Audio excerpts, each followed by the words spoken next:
Welcome to another video. Today I want to give you a heads up or update to my guild making method that I presented to you 2 weeks before, which evolve around the whole idea of doing extreme trials and getting the ingredients that you need to craft certain cool looking and high-end glamour weapons that are bright, that are shiny, that do have some very intense particle effects. And you get the ingredients for that, which are worth a lot of gil. At least on my server. I don't know if there are any servers out there where these are really trash prices. I don't know. But I think in general, because of how hard these challenges are and that you at least have to be a warrior for the Susaku challenge, for example, it is definitely something that not everybody is doing. So a very valuable method of making some gil. And the best thing, what I like the most about it, is you get raw profit. You don't need crafting. We will talk about that crafting aspect a bit later, but you don't need it. You don't technically need crafting to make some profit here, and that's really cool. You don't have to go into the market board business, don't have to invest something, and you also don't have to constantly undercut. I sold all my materials, my ingredients that I got, the Byakko mane, the tail feather, and the Shinryu scale. All of them were sold basically when I was not there. So I didn't have undercut this every 5 minutes or so, maybe just 2 times a day, and all of them have been sold. So that's definitely something which is a big advantage over the classical gear or the Renaskeda gear, all the stuff that has to do with endgame, where the market is really saturated and people are just sitting on their retainers and reapplying the undercuts situation. Before we're starting into some details, sorry for the explanation without a script, because I'm trying to do this as fluent as possible. Like you know, or some of you know, I'm not a native speaker. I'm trying to improve every time we're doing these videos or when I stream. So I'm sorry about that. Even though it's stated in the thumbnail, I haven't done 20 million with this. I just hadn't got the time to do it. I was busy on the weekend and I didn't have the time to play all the time and do this. But I figured out something that is kinda important to know, and maybe something that can help you improve your gil making value here. It's very important that you definitely go for what Macy pointed out and other people pointed out in the comment section here. I didn't know that, actually. I didn't know that when I did the video, and I thought that the drop chance and drop rate is already nice enough. But if you have desynthesis on a high level, this brings this to another level, and you should definitely go for these weapons. Just make sure that you can not get any of these coffers if you already have one in your inventory, so you always have to use it after the fight. Desynthesize the weapon that you get. You always get a coffer and a weapon, and then go in, get another coffer and a weapon, and always desynthesize them. I don't know about the actual chances, but even on my very low desynthesis level, I got some decent amount of Byakko mains, or I think I got the Shinryu scale as well. So it's not a bad thing. You should be able to get these.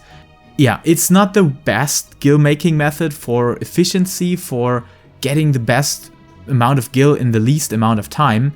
It's the most fun one in my opinion. And especially if you don't have the mounts yet, you can farm these on top. You can just go in there, strike down these bosses and still get them. When it comes to Siryu, the Siryu thing is a bit more complicated, because the Siryu scale on my server is not that expensive, and there's another thing that kinda makes Siryu not worth farming, and that is the time you need to invest. It's still the same thing. Siryu scale is 50,000 gil on my server. It doesn't make sense to farm for something that's just worth 50,000 in my opinion, especially when you look at the aspect that Siryu needs at least one try that you need to fail, because with my gear at least, I don't know about 630, 625 or something like that, you could possibly kill Siryu with potions, for example, but I like to not use potions because potions are, reducing your profit, of course. So on my gear level, I need at least one stack of Echo to get it done. So that's a problem, because then you have to fight at least 3 minutes on top, then you go into the next fight, and then you can beat him. And that's a problem, because that consumes a lot of time, and you should not do that. But on the other hand, Byakko is really easy to do, and even though Byakko is maybe just half the price of what you can get, it's worth it. Because, like I said, the weapons are very popular, they look very cool. This will always sell. I can guarantee this to you.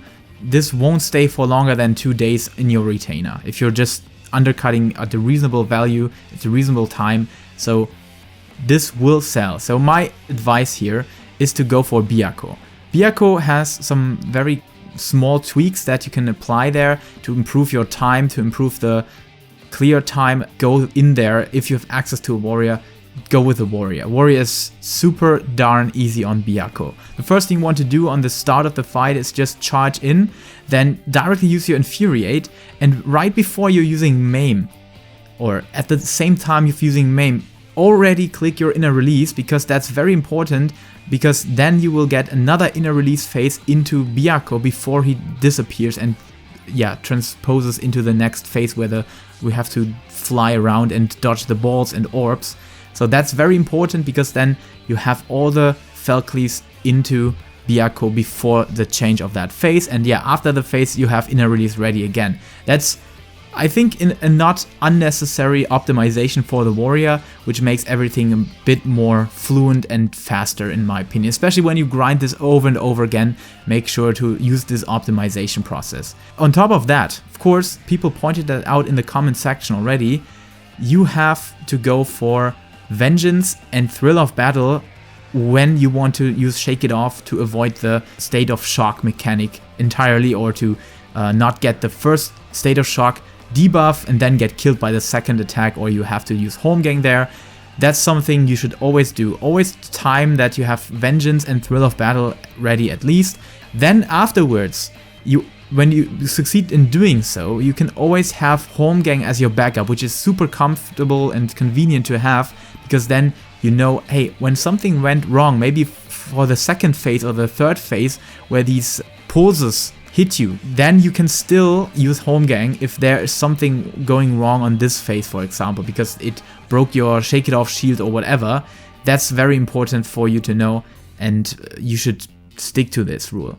So, one thing you can see from my sale history here is I haven't sold any weapons. There are 3 weapons that I crafted these materials into, and none of them has been sold yet. There is a high chance that these will be sold in the next couple of weeks, and when they do, it's a very, very good profit I make, because for example, the Byakko main is all you need for the craft from the gil aspect, because all the other stuff that you need is basically nothing. It's maybe 30-40k gil, if at all. So if you put this into a weapon, craft this together, you might get something like 500,000 out of this. I always stick to the rule that I made myself up for. I just craft stuff that I, first of all, don't have myself yet. So I don't have these weapons as glamours for my characters, for my jobs. So if they don't sell at all, I can still use them for my glamours. Yeah, thank you for watching. Thank you for your patience. I hope that this very little heads up helps you in optimizing this whole process for those that have tried it out for themselves already. I like this method a lot because it's really not marketing, it's not crafting, it's just purely going in there, selling the ingredients. Thank you for watching, have a wonderful day, and until next time, keep loving Final Fantasy.